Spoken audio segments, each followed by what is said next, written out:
Hello everyone, I am your science teacher and our YouTube channel is UVS classes. आज हम पढ़ने वाले हैं class 8 science chapter number 1 part 4। इससे पहले हमने पार्ट 1, पार्ट 2, पार्ट 3 कर लिए हैं। यदि आपने वो नहीं देखे हैं तो पहले डिस्क्रिप्शन बॉक्स में जाइए, उसमें आपको लिंक मिल जाएगी। तीनों पार्ट पहले देख लीजिए। आज हम इसमें रिमेनिंग क्वेश्चन आंसर करने वाले हैं। Our chapter name is crop production and management. आगे चलते हैं हम। सबसे पहले है पैराग्राफ। हमें पैराग्राफ का नाम दे रखा है और हमें पैराग्राफ उसमें अपने शब्दों में लिखना है। तो सबसे पहला नाम है preparation of soil. Soil preparation क्या होता है?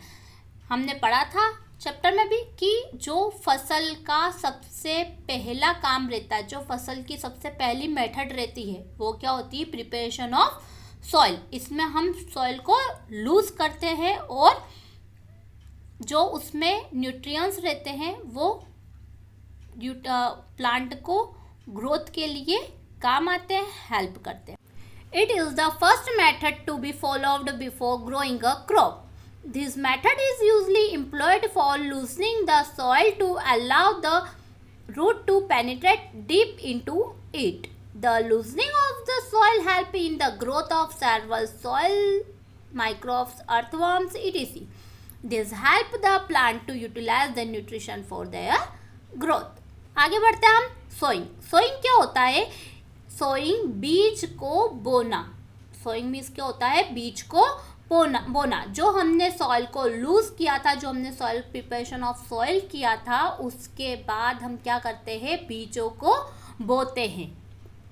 ये क्या रहती है? एक प्रोसेस रहती है और जिससे क्या होता है? सॉइल में से सीड हम सॉइल में डाल देते हैं, फिर उसकी ग्रोथ होती है तो वो क्या बनता है? प्लांट बनता है, हमारी फसल आती है। और इसके लिए हमें सिलेक्ट करके गुड क्वालिटी के सीड लाना होते हैं। Sowing is another important step in crop protection. It is the process of placing the seed in और on the soil for growth. The seeds that are selected for growing should be of good quality. आगे बढ़ते हैं हम। Weeding. Weeding होता क्या है? The removal of weeds is called weeding. Weed को remove करना क्या कहलाता है? वीडिंग कहलाता है। कुछ कॉमन वीड्स भी होते हैं। कौन कौन से? ज़ैंथेनियम और पैरेंथेनियम। फिर आता है थ्रेशिंग। थ्रेशिंग क्या होता है? थ्रेशिंग एक प्रोसेस रहती है। किस चीज़ की प्रोसेस रहती है ये सेपरेट करने की। किसको सेपरेट करने की? ग्रेन से चाफ को अलग करने की। गेहूं को जब हम अलग अलग करते हैं चाफ से तो उसको हम क्या बोलते हैं? थ्रेशिंग। ये कब होती है? कटाई के बाद। जब फसल की कटाई हो जाती है तब ये थ्रेशिंग की प्रोसेस होती है। Separation of the grains from the chaff is called threshing. It is done after harvesting the crop. आगे बढ़ते हैं हम। क्वेश्चन है हमारे लिए, if wheat is sown in kharif season what would happen? Discuss. जो गेहूं रहते हैं, जो गेहूं की फसल रहती, यदि वो हम खरीफ सीजन में बोते हैं तो क्या होता है? तो क्या होगा? जो खरीफ सीजन रहता है वो कब से कब तक माना जाता है? जून से अक्टूबर तक माना जाता है। और यदि हम गेहूं की फसल उस वक्त बोते तो हमारी फसल पूरी तरह से क्या हो जाती है? खराब हो जाती है। क्यों हो जाती है? क्योंकि खरीफ सीजन मीन्स मतलब रैनी सीजन। खरीफ सीजन मीन्स रैनी सीजन। तो क्या होता है? इतना पानी, इतना टेम्परेचर जो उस टाइम का रहता है, उस सीजन का रहता है, वो वीट मीन्स गेहूं की फसल के लिए बिल्कुल भी सूटेबल नहीं होता है। इसलिए हमारी फसल क्या हो जाती है? उस टाइम खराब हो जाती है। If wheat is sown in the Kharif season from June to October, then the whole crop might get destroyed because of many factors such as lack of optimum temperature, availability of pest, etc. Kharif season includes the rainy season, which is not favorable for the growth of wheat crop. Therefore, wheat crop should not be sown during this season. आगे चलते हैं हम। Explain how gets affected by continuous plantation of crops in a field. जो हमारा खेत रहता है उसमें एक ही एक तरीके से फसल बोए जाते तो वो सॉइल के लिए हार्मफुल क्यों होता है? तो क्यों होता है वो? क्योंकि उससे सॉइल क्या होती जाती है? पुअर होती जाती है, मीन्स खराब होती जाती है, एक तरीके से हम बोल सकते हैं, क्योंकि उसके जो न्यूट्रिएंट्स रहते हैं वो धीरे धीरे क्या होने लगते हैं, कम होने लगते हैं। और न्यूट्रिएंट्स जो रहते हैं वो प्लांट को ग्रो करने के लिए, उनके डेवलपमेंट के लिए क्या होते हैं, बहुत ही ज़्यादा ज़रूरी होते हैं। इसलिए जो फार्मर रहते हैं, जो किसान रहते हैं, उनको अलग अलग फसल उगाना चाहिए। Continuous plantation of crops in a field makes the soil poor in certain nutrients such as nitrogen, phosphorus, potassium etc. Plants require nutrients for their growth, proper growth and functioning.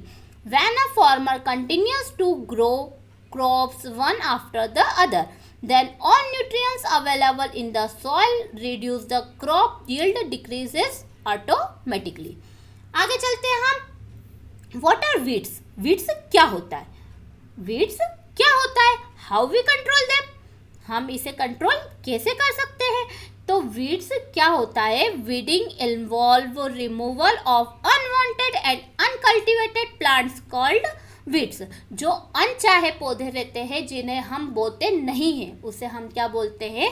Weeds बोलते हैं। जैसे आपने देखा होगा पानी के season में, जब रेन सीज़न होता है तो ग्राउंड में या फिर कहीं पर भी जहाँ पर पानी ज़्यादा मात्रा में आता है, वहाँ पर क्या हो जाता है, छोटे छोटे पौधे या फिर हम बोल सकते हैं छोटे छोटे पेड़ टाइप, मतलब छोटे छोटे पौधे टाइप ही उग जाते हैं, तो उन्हें हम क्या बोलते हैं?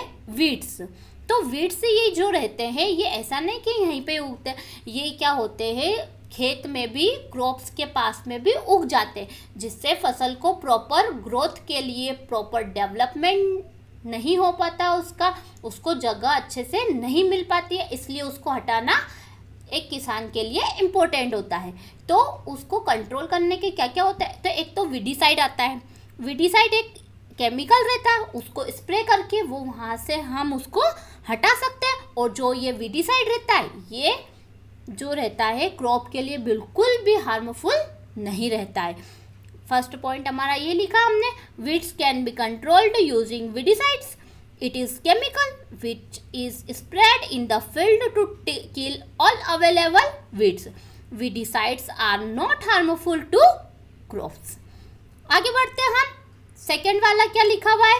सेकेंड वाले में ये कि हम वीड्स को टिल करके भी हटा सकते हैं, ये बेस्ट टाइम रहता है, ठीक है। और क्या लिखा हुआ हम इसके हिसाब से भी पढ़ लेते हैं। Tilling before sawing of crops also help in removing weeds.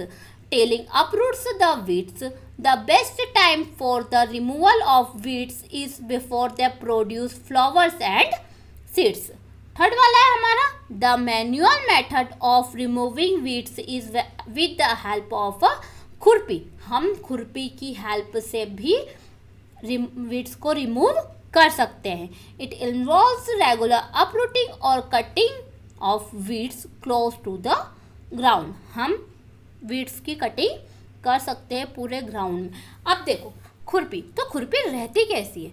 खुरपी में एक यहाँ पर ऐसे हैंडल होता है ऐसा, और उसको ऐसे, तो और वो नीचे से ऐसा होता है जिसकी हेल्प से हम वीड्स को रिमूव कर सकते हैं. उम्मीद है आपको चैप्टर समझ में आया होगा. Thank you.